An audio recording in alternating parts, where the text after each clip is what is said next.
in your ways and keep on continuing and make some other people co-host. So in case I get locked out on this machine, I can go into and go to another machine. See, I'm always having issues. Today it looks like I have issues too, which is interesting. See, it's beyond me, but we can use it as proper contact. Okay. So I've done that YouTube recording. I'm doing Loom. I'm doing my Loom, which is going to their cloud. And I'm also doing MSN Recorder that's recording to my computer. Okay, everybody has their camera on. Sometimes people have issues of health or so forth. They get permission to do it beforehand. Okay, so who do I have? Let me do this as well. Andrea, let me just promote you to make you a co-host in case we need any issues there. I always like to have a couple of my teaching assistants in training being co-hosts, and we'll see what goes on next. Okay. All right, now that I know. All right, anything else? So we're ready to go? So anything else? Ariana, how's it going? Do I need to talk about the last assignment? What did you use for your recording software? Vimeo. What? Vimeo. Oh, Vimeo. Okay. Right. Right. Vimeo. Okay. So let's get started. All right. I'm going to share my screen. Everybody, oh, I need a couple of people to look at the chat. Any volunteers for my chat moderators today? Class participation. Any volunteers? Okay, Lily and Andrea. Okay, Lily and Andrea, let me know. We have a couple of assignments I want to make sure that you realize, and we'll talk about it. Wonderful. So let me share my screen.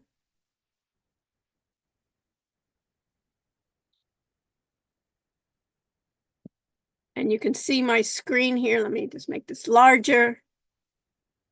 I see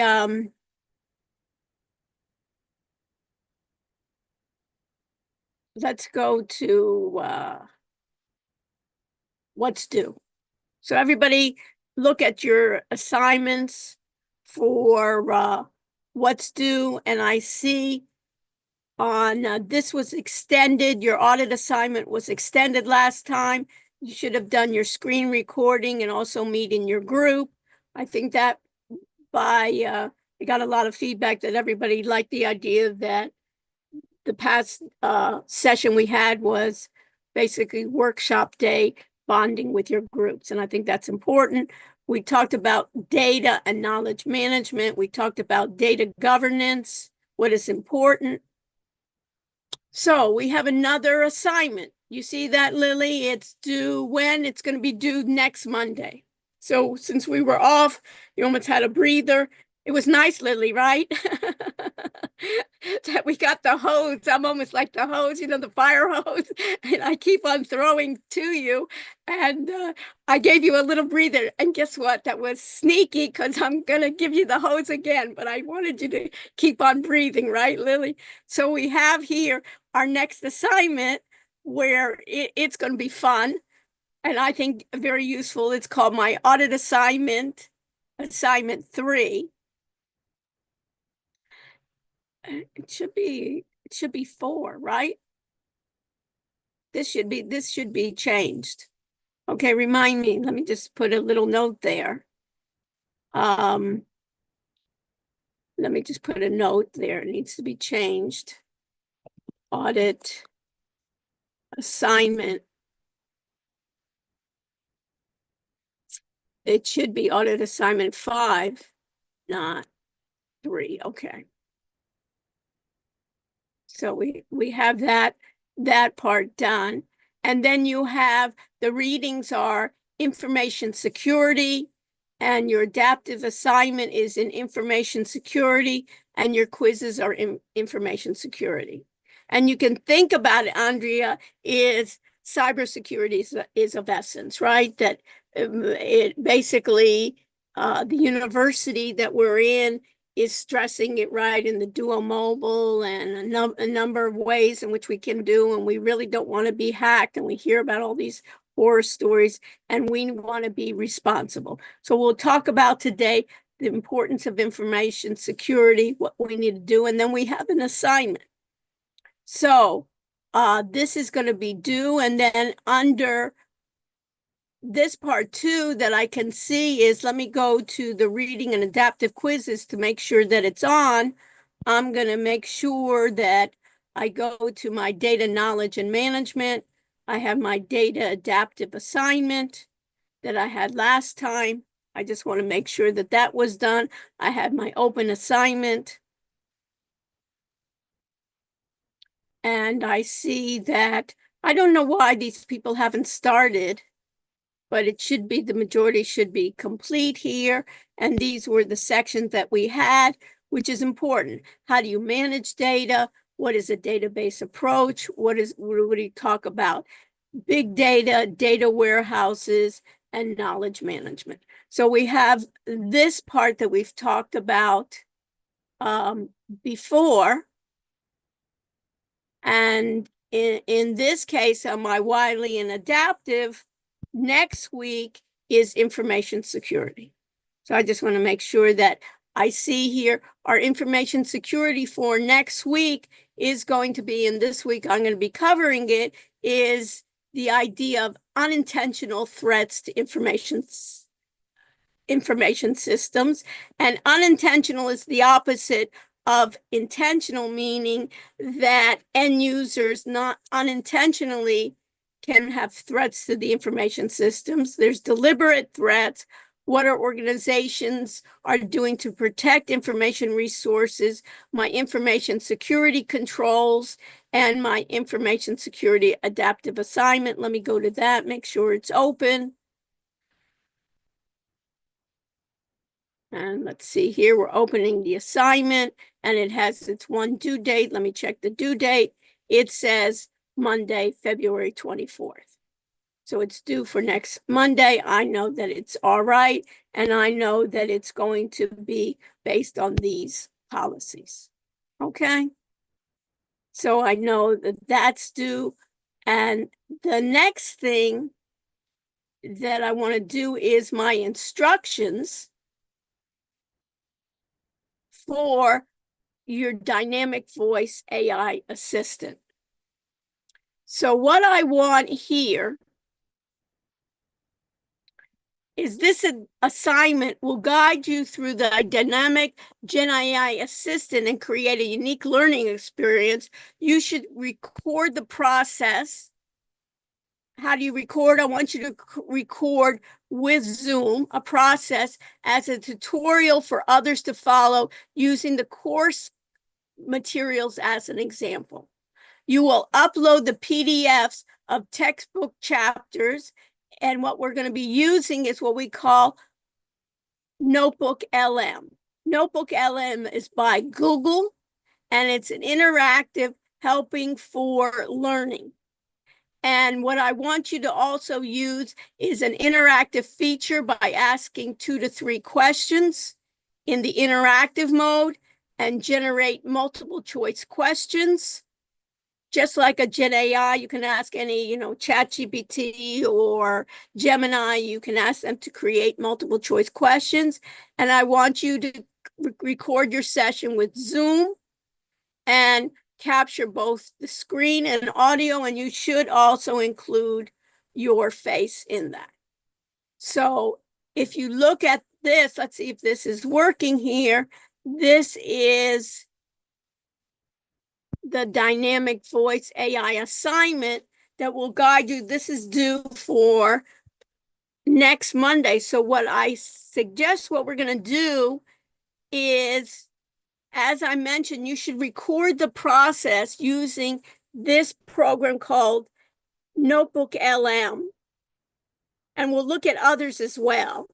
But this is kind of like the leader, and it was developed just the end of last year. And you should record the process as a tutorial for others to follow using course material as an example.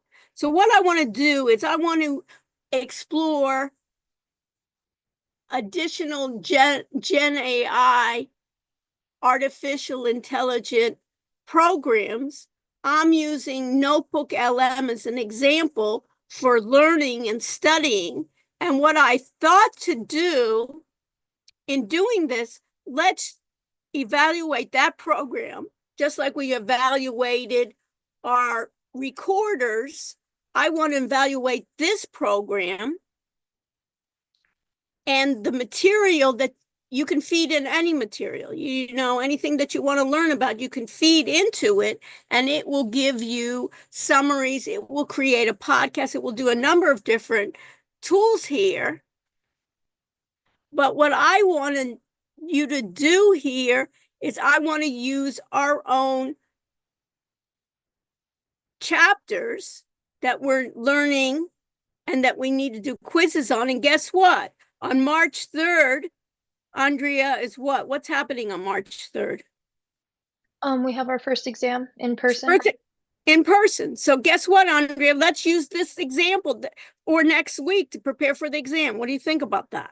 Great idea. So what I want, before you start this assignment, I want you to meet with your groups. You can decide how you want to meet. I'd even meet today after the class. And what I'm going to do on our end is I'm going to cover chapter 1 as an example. But what I want you to do is we have 5 chapters that we have for the exam. So what I want is I want your group to cover TG1, TG2, right? The hardware, the software, the data management, and chapter 4, the security. And the example group will handle chapter 1, so don't duplicate that content.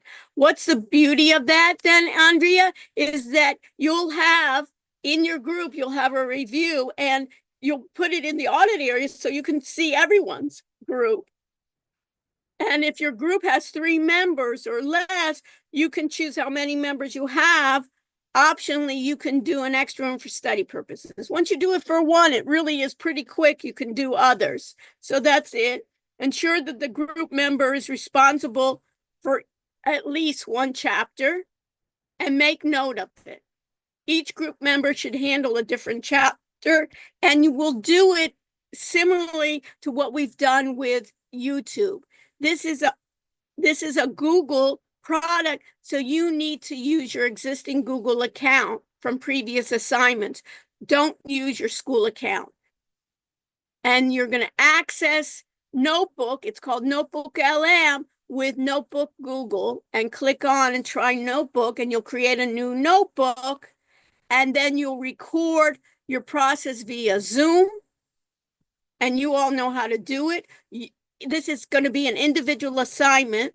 So the only time you're going to get together with your group is in the beginning for the assignments, and then you'll get to make sure when you upload, you'll look at everybody's uploads to make sure that it's done well. You'll set up yourself, you record your process, meaning this is individual, set up as a Zoom meeting. You'll individually record the entire session to the cloud. Of course, you will not have a password, just like we'd be sure, and ensure that AI companion summary is turned on. You'll share your whole screen, and I think since we all have PowerPoint, you can start with PowerPoint. You can put in other sources, but I think for the beginning is start with the PowerPoints. We have the PDX and convert it to a PDF. Make sure you can share your computer audio so both your discussion and Notebook's feedback can be heard, because Notebook will give you feedback. And then here, follow this guide if you need help. Upload your PDF. Use the Notebook features. We'll go into it. They have a chat and interface, deep dive, interactive mode, wrap up, and submit. So what I like, the final check, is then you'll have a folder at Define called the Dynamic Voice AI Assignment. And then what I want is everyone to put in underneath that first folder is everybody's name plus the chapter that they submitted. And each submission will be an item. Okay, so what we have is, let me go to the audit section.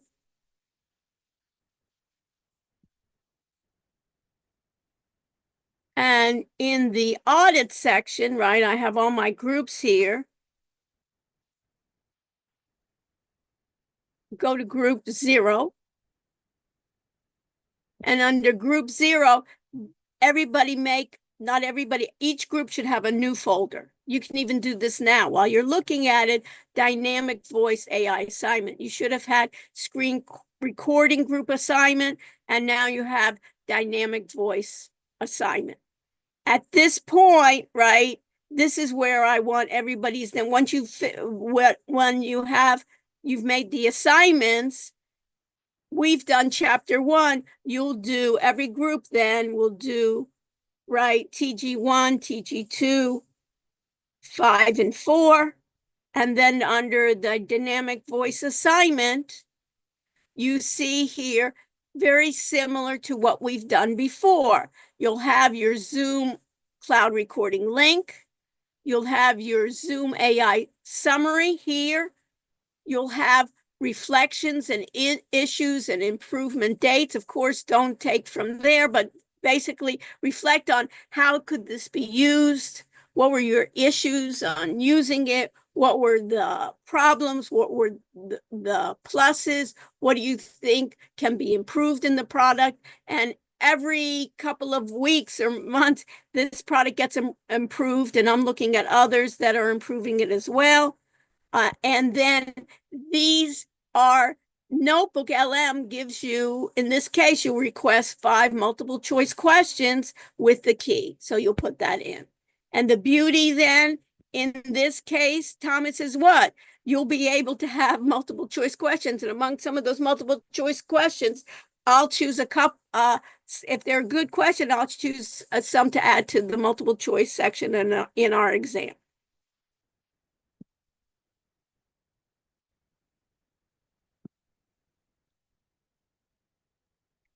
Questions? You got it, Andrea?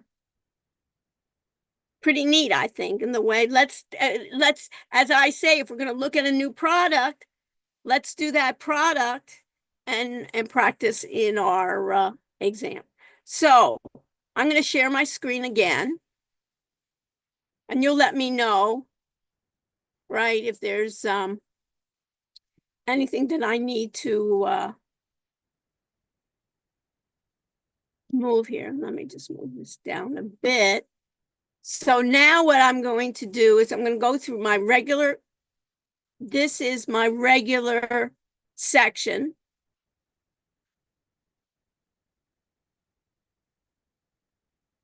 And now I'm going to go to my PowerPoint and documents. Everybody there? And this is where you'll get your PowerPoints from. The first one, as you see, I've already created as a PDF, but you'll do the same things. You have PTX, you can create it. So let me even just do this. This right here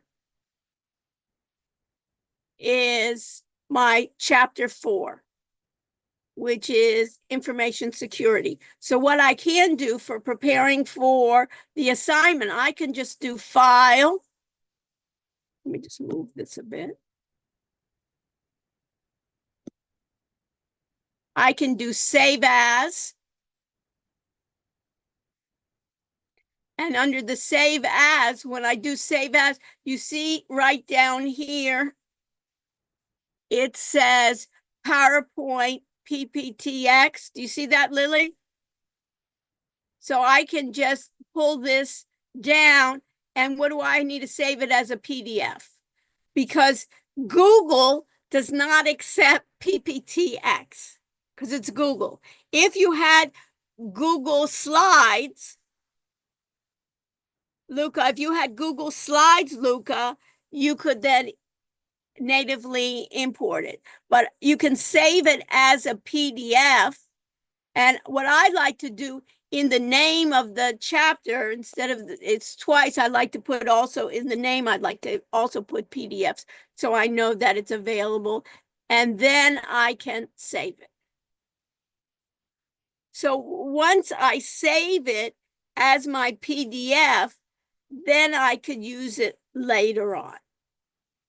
And what I would need to do then is it's talking about in this case, it's talking about that companies are vulnerable to hacking. There's human threats. There's software threats. There's hardware threats. There's deliberate attacks. And what do we know? When we're going to do information systems, we always know that I'm going to be vulnerable. What I need to do is I know that I cannot be 100% secure. What I'm going to do is I have what they call mitigation strategies. And if I had to think about it, Juan Carlos, what does mitigation mean?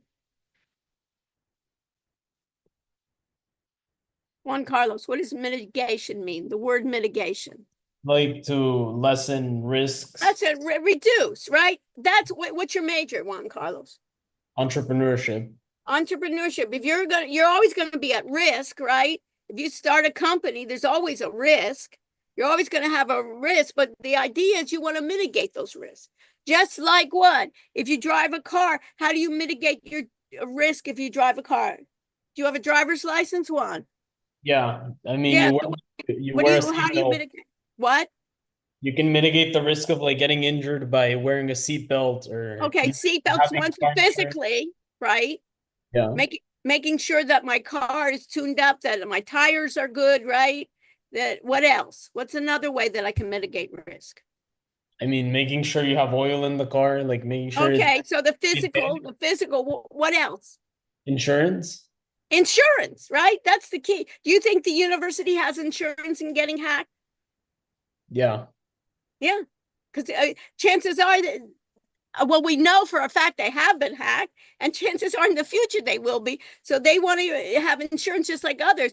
If I have a house, I need insurance too, right?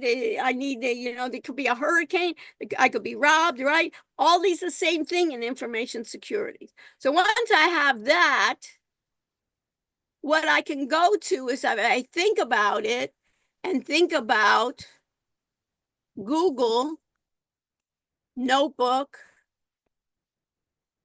LM, right? And this is, I can sign into this. This is, you can think about it, is Google Notebook LM, right? You can do Notebook LM Google, think smarter, not harder, the ultimate tool for understanding information that matters most to you, and built with Gemini 2.0. It's even with Flash, it's basically, that's the language learning model, and Gemini is a competitor of ChatGPT. And this, your personalized, what they call it, your personalized AI research assistant. And this is a point in which you put in their sources, and this is what I like, is it creates a podcast for you. And we value your privacy, how people are using it, power study, organize your thinking, spark new ideas, what people are saying. People were real excited in the very beginning of this. This created, that viral buzz, Juan Carlos. This really created that buzz. So if I try my Google part, these are all through my account, because this is DRS Rush is my Gmail account. Through my account, you can see that I have data knowledge management. I have a number of different ones. And now what you would do is you create a new one. And here is that, this is what you do. You have add sources here. Once you added the sources, this is like ChatGPT. And at this point, after you do that, you have what they call a deep dive conversation. At this point, it's in English only. There's 2 hosts, and we'll look at some others that are competitors where you can have more hosts, and you can even clone. There's other competitors where Juan Carlos, you can clone your own voice. So let me even just start doing this. I'm going to add a source. So at this case, I'm going to upload a source. I'm going to go to my downloads. And here you see, you remember this one, Juan Carlos? I did my PDF file. You remember that one? Yeah, I remember. And now I just said open. Let's see if it works. See here? Isn't that amazing? I uploaded it already. It talks about information security, threats, controls, and risk mitigation. And I can even save this to a note if I wanted. And now it has, I can start typing. I can ask it questions. What are the main types of threats? Just like I could do for, isn't this amazing? Unintentional threats, deliberate threats. Remember we talked about unintentional human errors can pose significant threats, social engineering, deliberate threats. And I can save it to notes if I want. I can save a number of notes. And then here, I'll ask it to give me 5 multiple choice questions with the key. And on this part, this is the interesting part, Juan. Everybody see this? It's divided up in one sense. Add your sources. You can add PDFs. You can add YouTube. You can add a number of different ones. They have the chat. You can ask it questions. And then they have studio. And in the studio, you have also notes here. What I want you to do is I want you to produce a study guide, a briefing doc,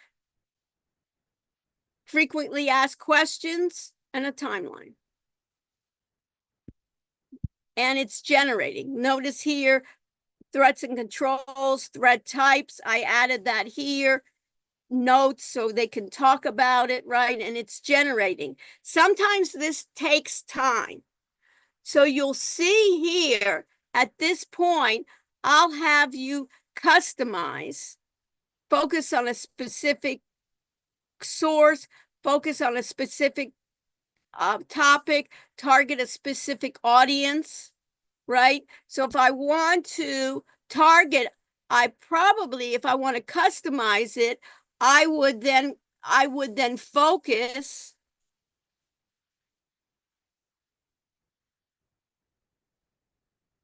on preparing students for a multiple choice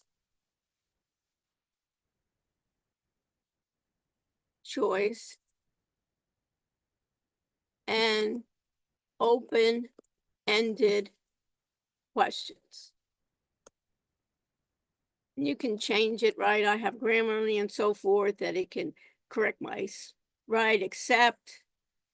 And now what do you think I need to do? In this case, multiple choice, I'll correct that. What do you think I need to do? One is I'm going to say generate. And it will take time in generating it. So this could take a few minutes and we can go back to it, but this will take a few minutes on doing this.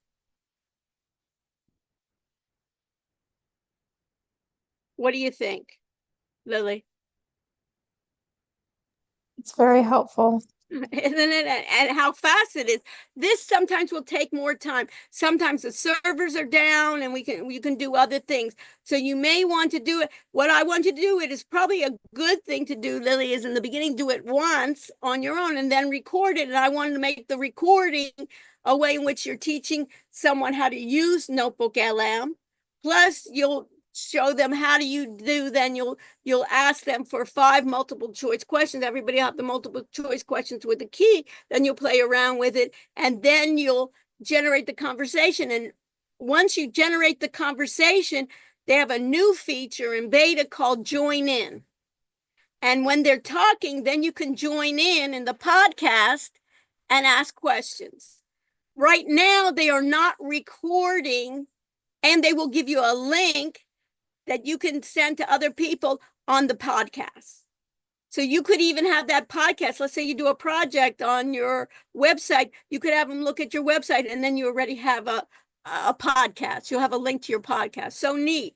But it's not going to record your voice yet. And it's not going to give a transcript yet of that podcast. So what I wanted you to do is record it in Zoom so we can listen to your involvement. So there's a way to involve it. And later on, I'll show you another program that I just found that is a competitor of theirs. And everybody is, the beauty here is everybody's competing. We'll see if they're working for it. And if you look at my notebook here, you can see in trying that notebook, you can have a number of other notebooks here. Let me just show you an example. For instance, I did it on data knowledge management from chapter 5. You see this? And let me just, in this case, you can see this. You see this interact, you see here, click to load the conversation. You see here where it says interactive mode. Once it's here I can click it to load it because it's been done before. This may take a minute, but here it's interactive mode, beta, where when I click it, I'm able to join in. So when it's speaking, you see here when I can do a join, play audio, I can join and ask a question. So you can play around with this. You can see how it's working. Sometimes it has issues. Sometimes that's why I'm giving you a week in advance. You may have to try again, trying it for different ones. And we'll see whether this time, sometimes the server has issues. So these are the issues that you can see here already. I have the unintentional threats about human errors. I have what we call social engineering. And I can also, even at this time, have somebody like even call Annie or any of my other ones, or Eric or any of my other ones, come in and talk as well. So I could have Annie come in. Hello. Cramming for exams was the worst. Yes. What study tips or habits worked well for you? Okay, Annie, How are great. you? We're trying to cover now information security, and we're talking about social engineering. Can you tell me, Annie, about social engineering? What it is? Social engineering. Social engineering. Yeah, it's like basically manipulating people into doing something they shouldn't do, right? Like tricking them into giving away sensitive info or access. It's crazy. I mean, I've seen some pretty clever phishing emails myself. Have you ever gotten any of those? Yes, I get phishing emails all the time, trying to pretend to be others, asking for money. I get that quite often, but hopefully there's some restraints with the university. So what kind of controls can I use for information security? Dog, those phishing emails are the worst. Okay, so for controls, there are tons of them. But like some of the basic ones are firewalls, antivirus software, and encryption. And of course, passwords. You gotta have strong passwords, right? I mean, I use a password manager myself. It's so much easier. But I think for a university setting, you might want to look into access controls, like multi-factor authentication. That way, even if someone gets a password, they still can't get in without the second factor. And also network segmentation, so even if someone does get in, they can't move around freely. Oh, and I just thought of this. Since you're teaching a class, you might want to talk about user awareness too. Like, educate your students on how to spot phishing emails and what to do if they get one. That's like super important. By the way, have you tried any of those password managers? Yes, I have. Class, it's pretty cool. But they've been hacked too. So we'll talk later. Thanks a lot. We'll talk to you later, Annie. So what I like about Annie is you could even then put in, if you wanted in my calls, you could put in this information as well to my generating my Google Notebook.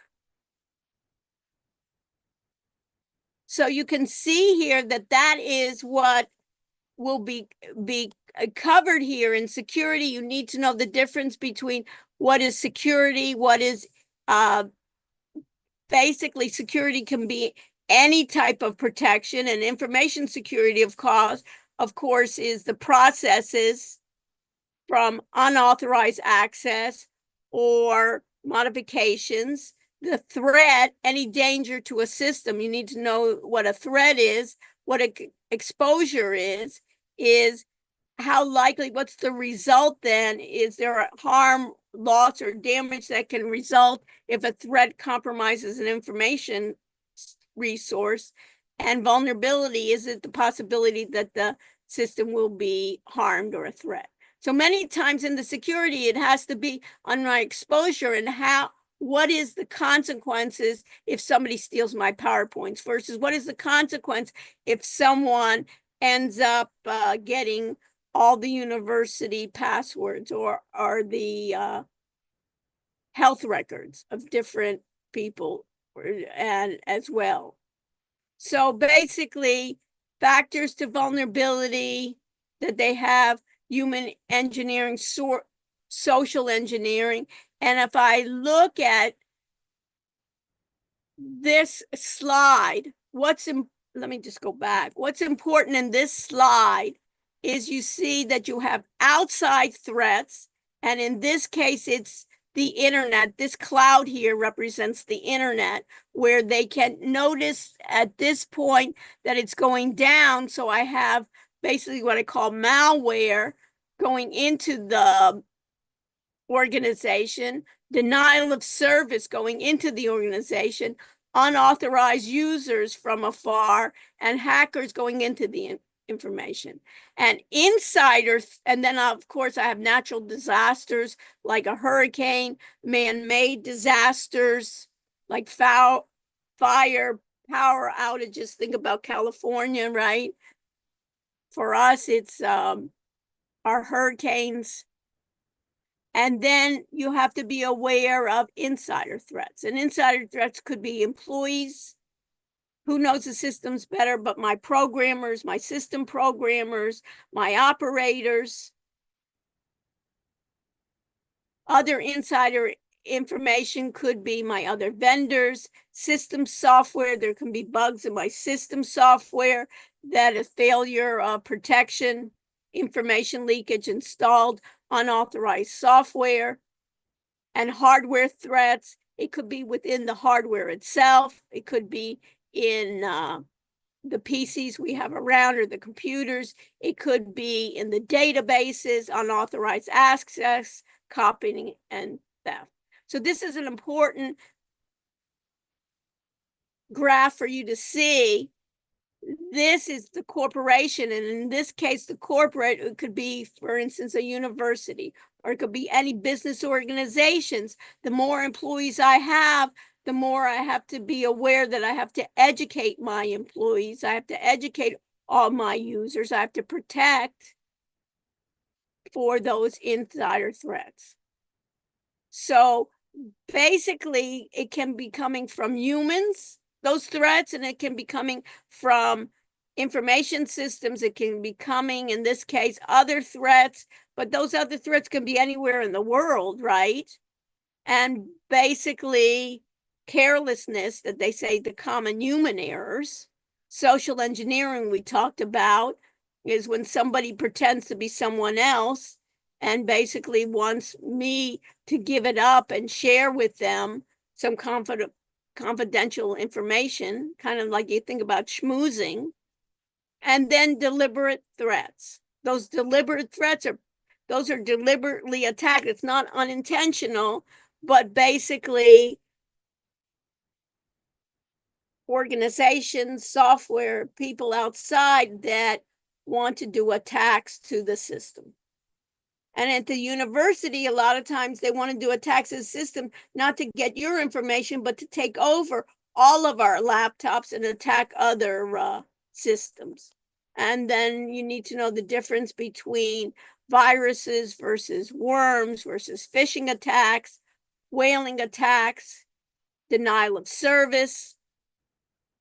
attacks, distributed ways in which you have software that you're not even familiar with, that the software will not ignite issue until later on. And then basically, if I'm using a computer, basically that's not mine, someone could have put in a key logger that will basically capture every keystroke. So if I put in my password that's mask, it picks up every mask there is, spamware, tracking my cookies everywhere they are. And this is the key in which what I wanted to talk about. Juan Carlos, you were already talking about it, is I'm always going to have a risk. What I want to do is I want to analyze that risk. I want to be able to analyze the risk analysis and see how much is it going to be worth it to protect that risk. It's just like if I have a $500 car versus a $50,000 car, I may want to put some more security bells and whistles. If I have a $10 million house versus I have a $200,000 house. So it's always going to be the organization then has to take corrective actions to create then that risk mitigation.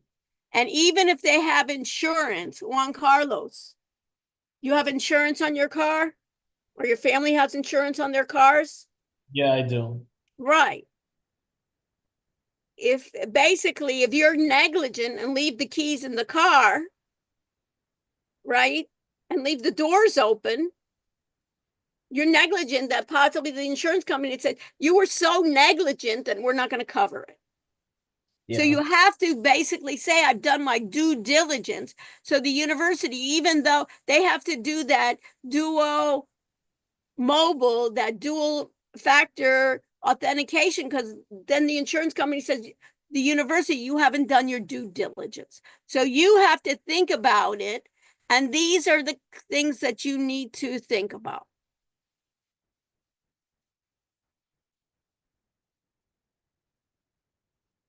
Risk acceptance. Risk assessment means that I'm going to take the potential risk. I'm going to absorb any damages. You remember, Andrea, I'm not so concerned about these PowerPoints, right? If somebody goes and steals these PowerPoints, let them have it, right? So I'm going to accept that risk that I'm going to allow everyone to download these PowerPoints. You can spread these words on these PowerPoints. But I have to be accepting. I'm not going to accept that all your grades, all your social security number, the university can't say that. They have to say some of this data is going to be very valuable if somebody takes it. Risk limitation means that I'm going to limit the risk by implementing some type of control that minimizes the impact. And what then, Juan Carlos, is risk transference? It's when you transfer the risk to somebody else. So for example, insurance companies, they're taking the risk. Exactly. This risk limitation is as a university, I'm going to put controls in. Risk transference means let me transfer some of the risk. When we get hacked, we can go, because guess what? If we get hacked, we have to retrieve it. We have to find out who did it. Not even did. I could have like ransomware. Somebody basically set it out that I even can't go into my computer systems. The health center can't get to their access. Surgeons can't get to the data to see if I'm going to basically do some orthopedic surgery. I don't know if it's on your left foot or in your right foot. So this is the key of risk transference. And then what I need to do is there's a type, I have my accounting and finance people, there's a type of auditors. Remember that we were doing auditors that basically look at what kind of controls you have and are you abiding by those controls. And these are controls that you need to know. Physical controls would be what? Locking your car, right, Juan? locking the computer room. We're going to be in a computer lab. They should have locks on that computer lab that somebody can't just go in there and just take all the computers, right? They have that already. Access controls then basic authentication and authorization, that I don't want everyone to go on into the university network. There's some that can be guests, that can be basically you can be a guest, and there's some can be that if you want to go into Blackboard, into my class, you have to be registered, you have to be a registered student, and so forth. Communication controls, that's going to be able in a way to have a firewall, to have anti-malware. And business continuity, if I think about, Andrea, business continuity planning, it means what? If the university is hit with a hurricane, and let's say a severe, we don't want that, but let's say basically grade 5, and they've torn down some buildings, what is business continuity planning would have to do? If they're down via hurricane and they can't operate for a month, what does the university have to have a plan on how they're going to continue doing business? And that's every business has to do it, right? If I'm Amazon, right, if their servers, they're in, let's say they have a number of servers in San Francisco, there's an earthquake in San Francisco, what should they do? They should have backup servers somewhere else in the East Coast or in the Midwest, right? Or in another country. And then information systems auditing is that there has to be then auditors, and a lot of times it's with accounting and others that go into the security systems and see, does an organization have the proper controls, and are they being implemented? They could have all these policies, Andrea, on paper and nobody's following it. I used to be doing this for consulting, and for instance, they had me on a naval base and they wanted me to check on the security, and during lunchtime they were taking me around, and I said, you know what, it's lunchtime, instead of going to the front door, let's go to the back door. And they had all these biometric systems up where they check your retina, they're checking your fingers, they're checking basically sensors. And guess what they had in the back door? It was lunchtime and people didn't want to get their cards and didn't want to do all this. They had a brick put in a jar for the door. So it's almost that way in which you have to check each time. So these are the ways in which you can think about it. What are physical securities? My locks, my doors, my walls, right? These are my mechanisms where I'm going to have it. Here I have my physical controls, basically being my buildings. I have the guards, I have the police. You see that on campus. And then I have my access where, and then my authentication, my access, my password. A number of you say, why do I need that mobile? Do a mobile remote employee or the hacker can get in through the systems. And then we have, it's not a physical wall, but it's a software wall that they're preventing that intrusion. So you can see here that I need a disaster recovery plan, and that disaster recovery plan means what? That if the university has to have a plan, what they call a cold site, a warm site, and a hot site. A hot site means that it can be up and running in a few seconds. Something like an Amazon can't afford to be down, right?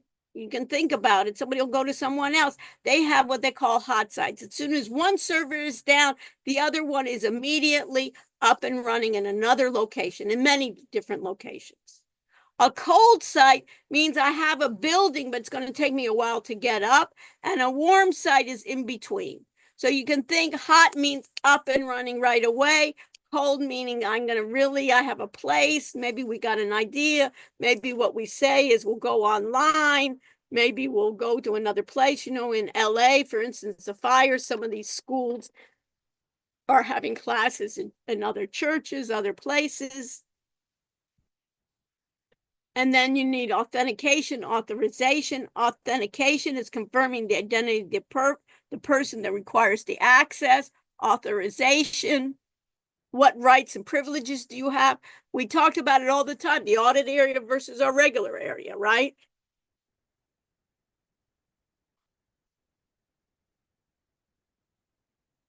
And something what we have here is authentication, something the user is, something the user has, something the user does, something the user knows, like passwords. A lot of times people hate those passwords, difficult to guess. Communication controls, what kind of controls are they? Basically, not allowing traffic that's not supposed to be there. And then you can see here firewalls. What else do they have here? Letting me know how public key encryption works. We'll talk about that later. But it's basically how to secure my data, because what do I have when I basically send data across the internet? By default, it's just in text format. So everyone could just grab that text and read it. So especially if I give do you ever give your credit card? Basically, do you ever put in a credit card, Lily, in a browser when you're ordering something? Sometimes. Sometimes, right? So sometimes you want to make sure that that site is secure sometimes, because if not, it's easy for somebody to grab that number and reuse it, and your code and all these other things that they get, and the questions that they have, that it's available. Stop sharing. So questions. That's where we are. So what's the homework assignment?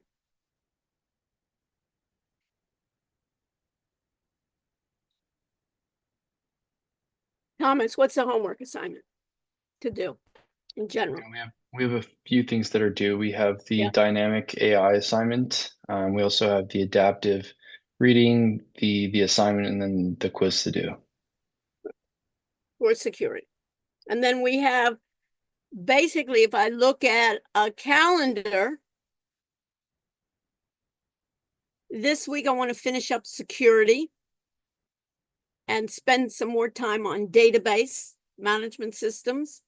And then next week, I want to spend time reviewing for the exams. Because on the March 3rd, we have an in-person exam. Questions?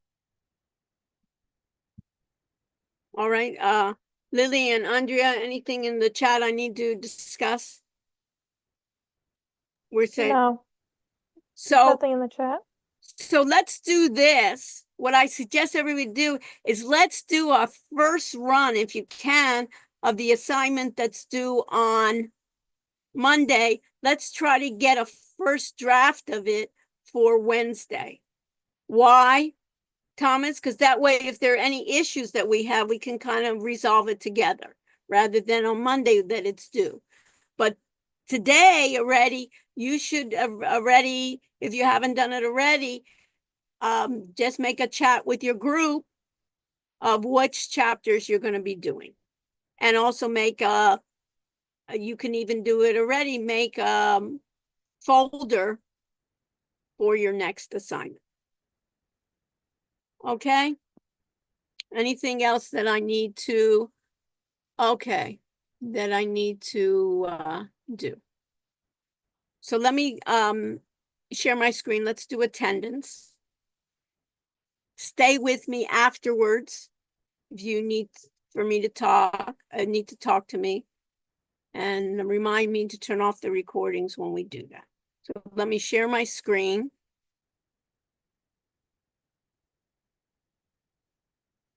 Let me minimize this. And let me go back to, let's see, is this my regular one? Let me go to attendance.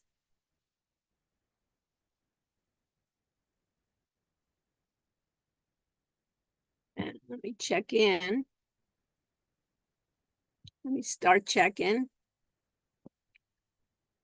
And it's 57:58. So after you check in on 57:58, you're free to leave. Stay with me if you have additional questions.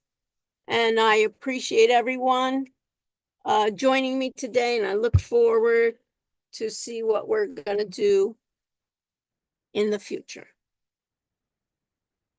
Bye-bye. Thank you, Lily and Andrea, for helping out. And we'll see each other on Wednesday. Ciao. 5758. Can you be, Andrea, can you be a favor and put it in the chat? I put it in the chat already. Okay. Be on me. Okay, great. Thank So- you. Have a nice day. Or sorry, do Yeah. you need something? Sorry. No, I think we're set. And Jasper, did you put in your attendance? Yeah, I just have a question. for Yeah, you. sure.